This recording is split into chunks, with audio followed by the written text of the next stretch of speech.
Salut, c'est Isabelle, la voix de Gaïa. J'espère que vous allez bien. Je voulais remercier pour vos likes, vos commentaires, vos abonnements. Alors, avant toute chose, j'ai mis un post pour la lecture d'âme pour les animaux. Voilà. Alors, j'ai remodifié parce que j'ai pris ce qui était juste en fait par rapport à cette lecture d'âme. Donc, ça, c'est une demi-heure. Voilà. Et je continue bien sûr les guidances et les soins énergétiques, voilà, comme d'habitude. Alors, aujourd'hui, c'est le syndrome du jumeau perdu lié à la blessure de séparation originelle. Alors, si je suis de côté, c'est parce que je regarde mes notes. C'est vrai que je pourrais mettre mon truc un peu plus loin pour avoir mes notes aussi. Voilà.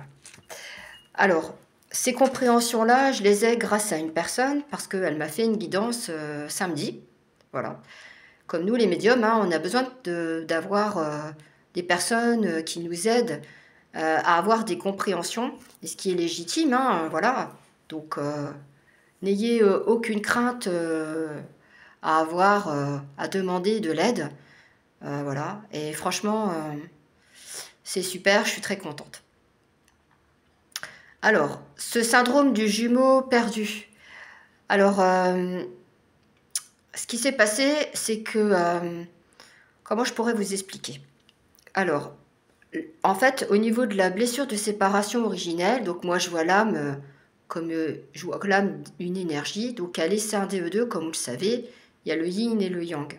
Moi je les vois, c'est des enfants de 8 à 9 ans, et je les vois descendre les escaliers pour voir leur première incarnation. Alors, ils vont s'incarner sur la Terre qui est maintenant les États-Unis d'Amérique, voilà. Et en fait, ils vont se croiser tout au long de cette incarnation et ils vont s'incarner plusieurs fois, voilà, être ensemble ou non, voilà. Ça dépend de ce qu'on choisit par rapport à ça. Et vous allez me dire, mais pourquoi elle me parle de ça? Vous allez voir, je ne vais pas tout dire non plus. Ce qui se passe, c'est que le temps passe, ils ont quelque chose à travailler. Et en fait, il y a un karma qui se crée. Voilà. Et ce karma, il y a par exemple, c'est mon arrière-grand-mère, elle va se le prendre en pleine figure, comme on dit. Voilà. Euh, Elle attend des jumeaux, et bien sûr, un de ses jumeaux décède à la naissance, par exemple. Ça va se répéter. La, par exemple, la grand-mère, elle va, par exemple, mettre ses enfants à l'orphelinat, les jumeaux. Par exemple, maman, elle a perdu un enfant dans les toilettes, et moi j'étais encore là, par exemple. Voilà, donc, et puis moi, pareil, moi c'était aussi, ça s'est répété, j'ai fait une fausse couche.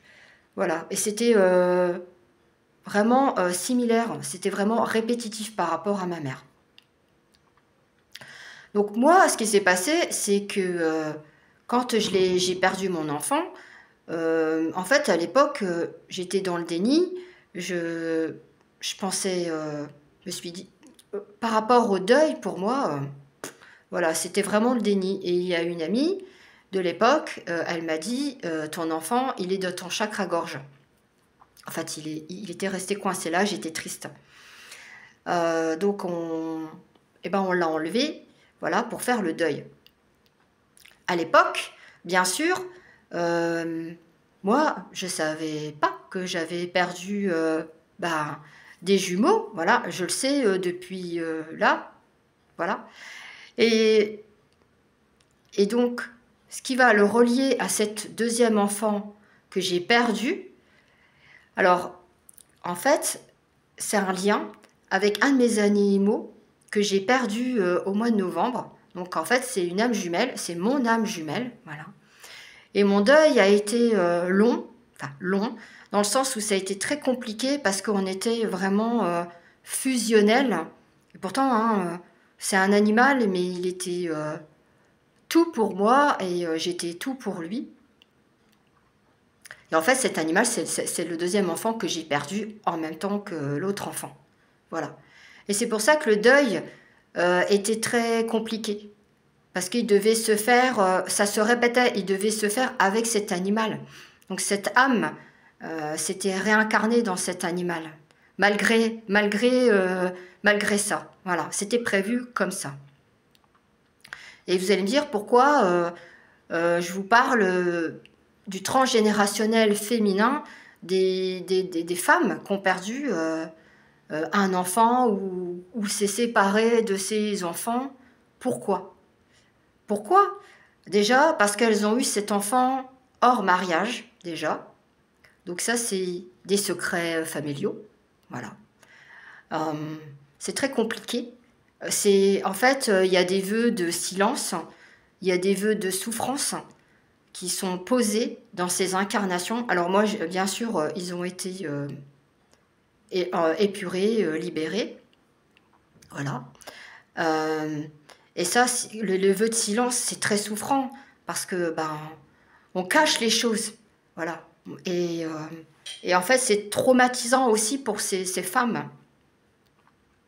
Et le fait qu'elles aient ces expériences, c'est parce que le karma revenait en elles. Et pourquoi? Parce que quand on perd un enfant, là surtout avec les jumeaux, je me rappellerai toujours, je me suis dit, c'est une part de moi qui s'en va. Donc c'était une part de mon autre. Parce qu'à l'époque, forcément, c'était avec lui. Et en fait, ce que j'ai fait, c'est que j'ai bloqué ce temps passé avec lui.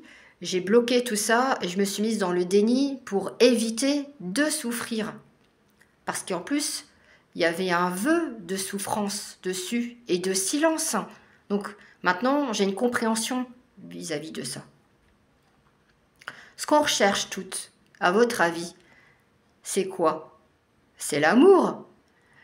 À votre avis, quand on a la personne, on a aussi des blessures, on a des dépendances affectives en lien avec les personnes avec qui on a trouvé, qu'on a pensé avoir l'amour. Mais cet amour, est-ce qu'il est inconditionnel? Posez-vous la question, quand vous êtes avec une tierce, est-ce que c'est le véritable amour? Est-ce que cette quête d'amour qu'on recherche toutes et tous, parce qu'il y a aussi les hommes, moi je sais que mon autre, il a fait aussi ce travail sur les jumeaux perdus. Qu'est-ce qu'on recherche toutes et tous?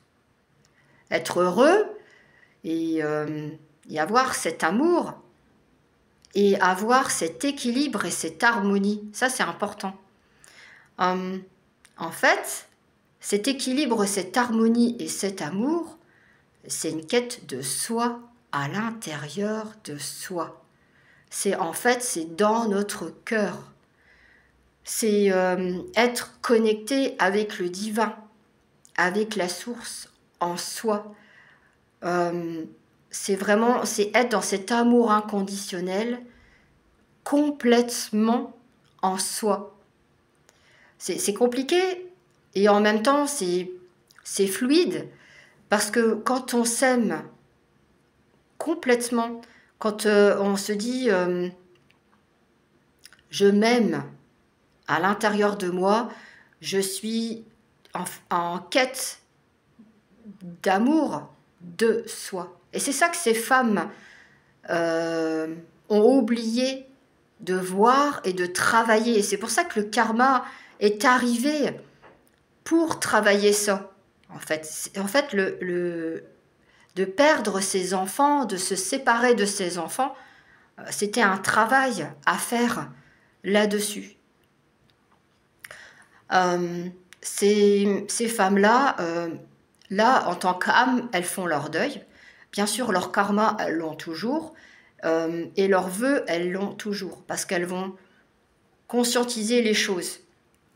Ces femmes-là, pour l'instant, elles sont encore en haut, comme on dit. Elles sont dans l'astral. Voilà, parce qu'elles ont encore des choses à conscientiser. Donc, guérir de cette blessure de séparation originelle, c'est important pour notre parcours, et aussi guérir de ce syndrome de jumeaux perdus. C'est important aussi de le comprendre et de le guérir aussi.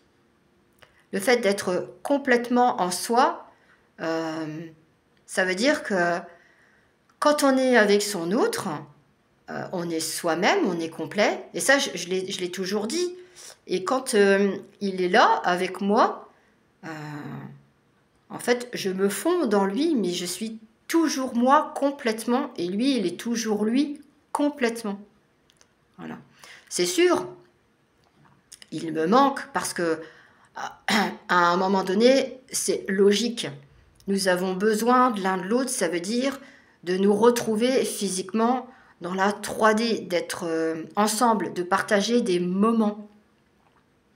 Sans oublier, bien sûr, de rester dans l'amour de soi et de l'autre, d'accepter ses qualités, d'accepter ses défauts. Voilà, donc c'est important. Donc si vous souhaitez travailler sur ce syndrome de jumeaux perdus, comme je disais, sur cette blessure de séparation originelle, il y a toutes les infos pour prendre rendez-vous avec moi, à voir si c'est sur 1 ou 2 séances. Ça dépend de ce qu'il y a à travailler, ça dépend des mémoires, ça dépend de pas mal de choses. Alors que c'est la première fois en fait que je propose ça, parce que normalement mes guidances, c'est avec 3 questions, c'est des thématiques sur pas mal de domaines en fait, sur beaucoup de domaines. Et là, c'est la première fois que je propose ça parce que pour moi, le fait d'être avec la personne en face, c'est intéressant au lieu de faire un soin. Voilà. Parce que comme ça, on peut échanger avec la personne. Voilà. Écoutez, je vous remercie de m'avoir écouté. Et puis, je vous souhaite plein de belles choses. Et puis, si vous avez besoin, eh ben, il y a toutes les infos. Et je vous souhaite une bonne semaine. Allez, ciao!